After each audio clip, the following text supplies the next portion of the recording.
Halo, sahabat perjalanan batin. Pernahkah kamu duduk bermeditasi, berniat hening, tapi justru dihantam gelombang pikiran yang tak mau diam? Hari ini, kita akan menyelami rahasia untuk menjinakkan pikiran liar. Agar kamu bisa masuk ke dalam keheningan sejati. Ke dalam suung. Ruang suci di dalam dirimu, di mana Tuhan berbisik dalam diam.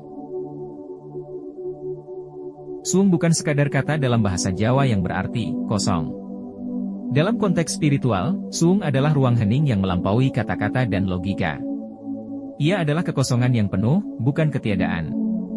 Suung adalah kondisi batin di mana tidak ada lagi dualitas, tidak ada suka atau duka, tidak ada aku dan engkau, tidak ada yang dicari ataupun dihindari. Dalam suung, pikiran tidak berhenti karena dipaksa diam, tetapi karena ia menemukan kedamaian dalam tidak melakukan apa-apa. Ini bukan ketidaksadaran, melainkan kesadaran murni, menyala, namun hening. Suung adalah ranah spiritual yang hanya bisa dijangkau ketika semua batas-batas mental runtuh.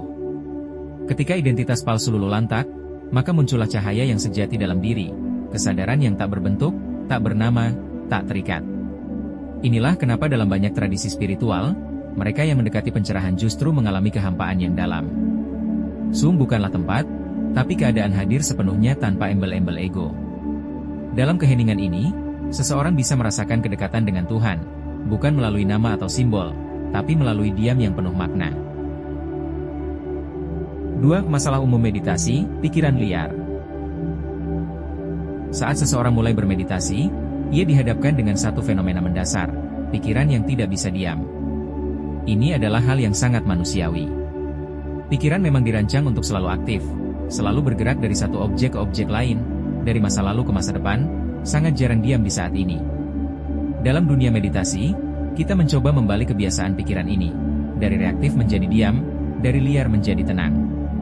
Tapi karena bertahun-tahun kita terbiasa hidup dalam kegaduhan pikiran, maka saat kita duduk diam dalam meditasi, yang muncul justru keributan internal. Pikiran liar bisa berupa ingatan masa lalu yang tiba-tiba muncul, kekhawatiran masa depan, pikiran acak yang tak berkaitan dengan apapun, bahkan lagu atau suara yang tak kita sadari sedang terngiang. Kondisi ini menandakan ketidakterlatihan pikiran untuk hadir. Pikiran belum terlatih untuk taat pada niat dan kesadaran. Maka, bukan hanya soal teknik duduk atau pernapasan, tapi pelatihan kesadaran sehari-hari sangat penting. Ini adalah hal yang wajar. Solusinya? Latihlah kesadaran di setiap saat. Jangan hanya saat meditasi. Saat makan, hadirkan rasa. Saat berjalan, rasakan langkah. Saat bicara, dengarkan sungguh-sungguh. Pikiran akan belajar dari kebiasaan. Semakin kita hidup dalam kesadaran, semakin mudah pikiran untuk jinak saat duduk bermeditasi. Tarik napas. Dan hadir. Sekarang.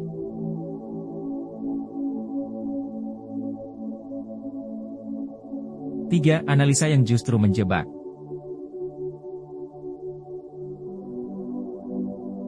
Pikiran kita sering menganalisa fokus meditasi, apakah ini sudah benar? Kenapa terasa berdenyut? Apa aku harus terus di sini? Pada dasarnya, ini adalah mekanisme alami dari pikiran untuk terus mencari, menyimpulkan, dan membandingkan. Pikiran sangat terlatih untuk menilai segala sesuatu, termasuk pengalaman meditatif itu sendiri. Namun, kebiasaan ini sering menjadi jebakan. Kita terjebak dalam mengamati pengamatan, dan lupa membiarkan pengalaman itu mengalir secara alami. Ini seperti mencoba menenangkan air yang beriak dengan cara terus mengaduknya. Semakin kita ingin memastikan bahwa fokus kita benar, semakin pikiran menjadi aktif. Padahal, keheningan hanya muncul saat kita berhenti mengganggu. Solusi, amati fokus dengan lembut, bukan untuk memperbaikinya, tapi untuk mengenalinya. Seperti seseorang yang duduk di tepi danau, hanya menyaksikan gelombang tanpa keinginan untuk menghentikannya. Seiring waktu, riak pun reda dengan sendirinya. Seperti mengamati lilin. Biarkan lilin menyala. Cukup temani dengan tenang.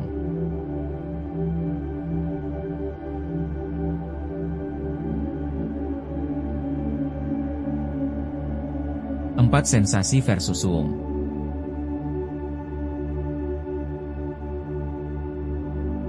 Energi dalam tubuh akan tetap mengalir, seperti air yang mencari jalannya sendiri.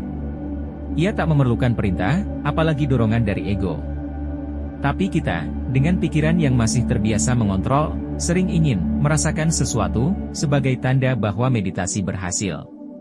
Kita mulai bertanya, mengapa tidak terasa hangat, atau kapan energi naik seperti kemarin?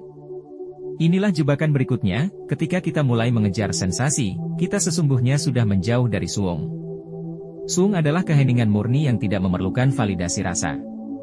Bukan tentang gemetar, panas, getar, atau angin lembut. Suung justru hadir saat kita tidak melekat pada apapun, termasuk pada sensasi.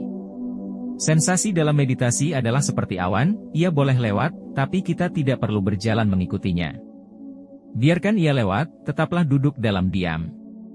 Solusi, sadari bahwa sensasi hanyalah efek dari perubahan energi. Jangan menjadikannya pusat fokus. Hadirlah sepenuhnya pada keheningan, dan rasakan bahwa diam pun bisa menjadi rumah yang penuh.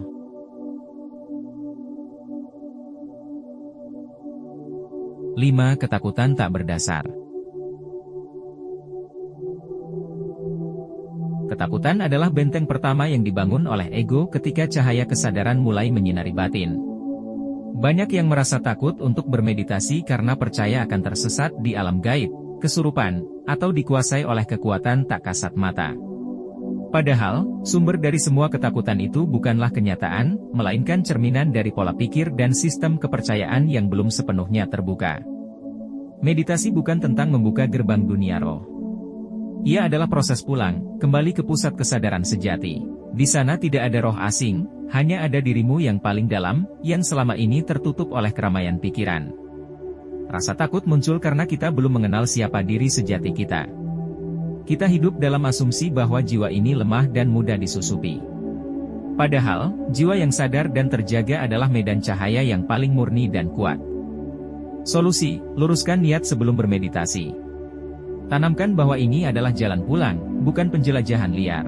Dengan niat yang jernih dan kesadaran yang penuh, kita tidak sedang membuka diri untuk bahaya, tapi justru sedang membangun perlindungan paling kuat, pengenalan akan jati diri.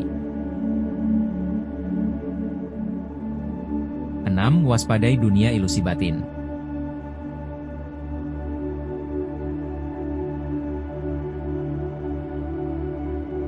Kadang kita merasa mengalami dunia batin yang luar biasa. Visual muncul, warna-warna indah, suara, bahkan sosok yang datang. Namun, jangan langsung percaya bahwa itu adalah wujud kebangkitan spiritual. Karena bisa jadi, itu hanya mimpi batin yang dibungkus oleh keinginan ego untuk terlihat spiritual. Ego adalah aktor ulung. Ketika ia gagal menguasai dunia luar, ia berpindah ke panggung baru, dunia dalam. Ia menciptakan ilusi kebijaksanaan, padahal hanya topeng yang lebih halus. Solusi, jaga keseimbangan antara pengalaman dan keheningan. Jangan cepat mengklaim apapun sebagai pencerahan. Suung bukan tentang keajaiban, tapi tentang lenyapnya keakuan.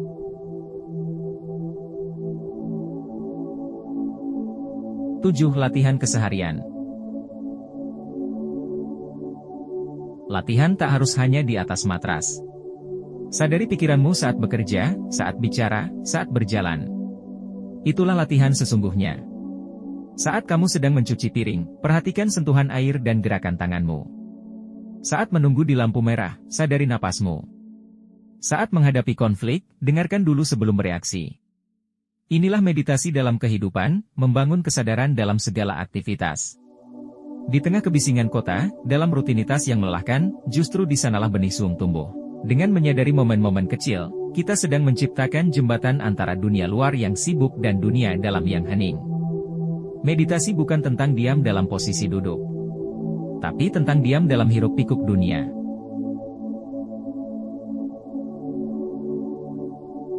Penutup. Suung bukan milik para resi. Ia milik semua manusia yang rindu pulang ke dalam, yang berani menempuh jalan sunyi menuju keheningan sejati. Ia tidak datang dalam sekejap. Ia bukan hasil dari banyaknya jam duduk, atau tingginya pencapaian spiritual. Suung adalah buah dari kesediaan untuk melepas. Melepaskan kendali, melepaskan identitas, melepaskan segala yang bukan diri sejati. Di saat pikiran tidak lagi ingin dimenangkan, di saat keinginan tidak lagi ingin dipuaskan, di sanalah suung muncul. Ia bukan keadaan kosong, tapi ruang penuh kehadiran. Diam yang hidup. Dan ketika pikiran perlahan meredup seperti matahari yang tenggelam di cakrawala, kamu mulai mendengar bisikan paling halus, suara Tuhan dalam dirimu. Bukan lewat kata, tapi lewat keheningan. Terima kasih telah menyaksikan dan menyelami perjalanan ini. Jangan lupa klik like, subscribe, dan bagikan video ini jika kamu merasa ini bermanfaat. Sampai jumpa di konten berikutnya.